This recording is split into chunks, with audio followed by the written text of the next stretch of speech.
పోలీసుల నిర్బంధంలో చెంచు నేత అంట. మల్లికార్జున రాత్రంతా చిత్రహింసలు పెట్టినట్టు ఆరోపణలు, 24 గంటలుగా ఆచూకీ తెలియక కుటుంబ సభ్యుల ఆందోళన.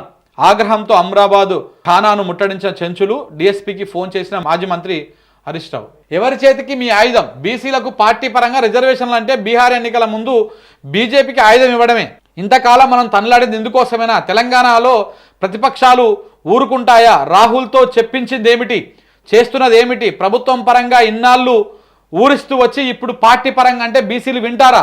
రేవంత్ రెడ్డిని కడిగి పారేసిన కాంగ్రెస్ బీసీ నేతలు, పిఎస్సి భేటీలో రెండుగా చీలినటువంటి నాయకులు అంట.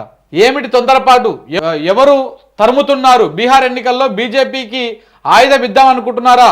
ప్రభుత్వ పరంగా బీసీలకు 42% రిజర్వేషన్లను చెప్పి తీరా ఇప్పుడు పార్టీ పరమైన రిజర్వేషన్లు అంటే ప్రతిపక్షాలు ఊరుకుంటాయా?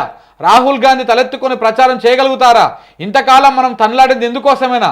తెలంగాణలో పార్టీ పరంగా బీసీలకు రిజర్వేషన్లతో ఎన్నికలకు వెళ్ళి బీహార్లో అసెంబ్లీ ఎన్నికల్లో ప్రజలను ఓట్లు అడగలుగుతామా? రాహుల్ గాంధీ ఆశయానికి మీరే తూట్లు ఓడుస్తారని చెప్పేసి బీసీ నాయకులు అందరూ కూడా అదేరంట. ఇది మరి రేవంత్ రెడ్డి ఎవరి కోసం పనిచేస్తారు అనుకుంటున్నారు? రేవంత్ రెడ్డి పనిచేసేది మోడీ కోసం, ఆ బీజేపీ కోసం. అక్కడ క్లియర్గా అర్థమవుతలేదా? ఇప్పుడు పార్టీ పరంగా ఎందుకు అంటున్నారు? ఇవాళ ఢిల్లీకి పోయేది కూడా అదే కార్యక్రమం. ఫిరాయింపు ఎమ్మెల్యేలో ఒకటి, ఈ రిజర్వేషన్ల పంచాయతీ ఒకటి. ఏది కాదు చెప్తున్నా కదా, చివరికి పార్టీ పరంగా ఇద్దాము, గత 25%, 23% ఇద్దామని చెప్పేసి ఎదురు ఎత్తేస్తారు. బీసీల నోట్ల మట్టి కొడతారు. కేకులు కట్ చేసుకోవాలి, రెడీగా ఉండండి అబ్బా, చెప్పు దెబ్బలు తింటందుకు. అండాల కోసం ఆందోళన. సంతాన అవసరార్థుల వేలల్లో దాతలు 10ల్లో ఉన్నారట. సంతానం అవసరం ఉన్నటువంటి వాళ్ళు వేలల్లో ఉంటే దాతలేమో 10ల సంఖ్యలో ఉన్నారట. ఈ పరిస్థితిలో యథేచ్ఛగా దళారుల దందా. ఒక్కో అండానికి 25,000 నుంచి 30,000 అంట. చట్టవిరుద్ధంగా కాలేజీ యువతులపై దళారుల వల. 15 నుంచి 20% మందిలో అండాలే ఉండట్లేదు.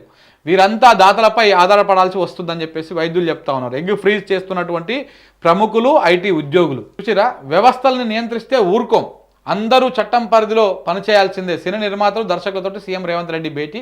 నేను కూర్చొని మాట్లాడుకురు కదా, ఇక ఆ ముచ్చట వేసారు అనమాట. ఫోటో వేసి పెద్దగా వేసి చేసారు. రేవంత్ రెడ్డి ఎవరి కోసం పనిచేస్తున్నాడో ఆంధ్రజ్యోతి చూస్తే అర్థమవుతుంది మనకు. చూడండి ఎవరి కోసం పనిచేస్తున్నాడు అంటే, ఇక్కడనేమో సినిమా వాళ్ళ కోసం పనిచేస్తున్నాడు, ఇక్కడనేమో అమరావతికి హైదరాబాద్కి గ్రీన్ ఫీల్డ్ రోడ్ వేస్తారంట. గ్రీన్ ఫీల్డ్ ఎక్స్ప్రెస్ హైవే వేస్తారంట అమరావతి నుంచి హైదరాబాద్కి. ఎందుకంటే వాళ్ళ గురువు గారికి హైదరాబాద్కి రావడానికి పోవడానికి ఇబ్బంది అవుతున్నట్టుంది రోడ్డు. అందుకే తెలంగాణ సొమ్ము పెట్టేసి అమరావతికి హైదరాబాద్కి ఒక పెద్ద రోడ్ వేస్తారంట. వేయండి మంచిగానే.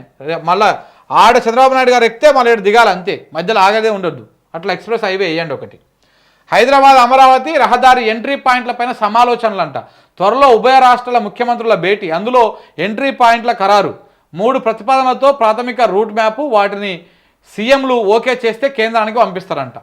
అమరావతికి మాకు యూరియా ఇవ్వండి సార్, మీరు హైవేలు వేసుకోరు, ఎక్స్ప్రెస్ వేలు వేసుకోరు, ఏమన్నా వేసుకోరు. భార్యను ముక్కలు చేసి మూసిలో పడేసిందంట ఒక వార్త, భార్యకు నిప్పంటించి హత్య చేసింది ఇంకొక వార్త.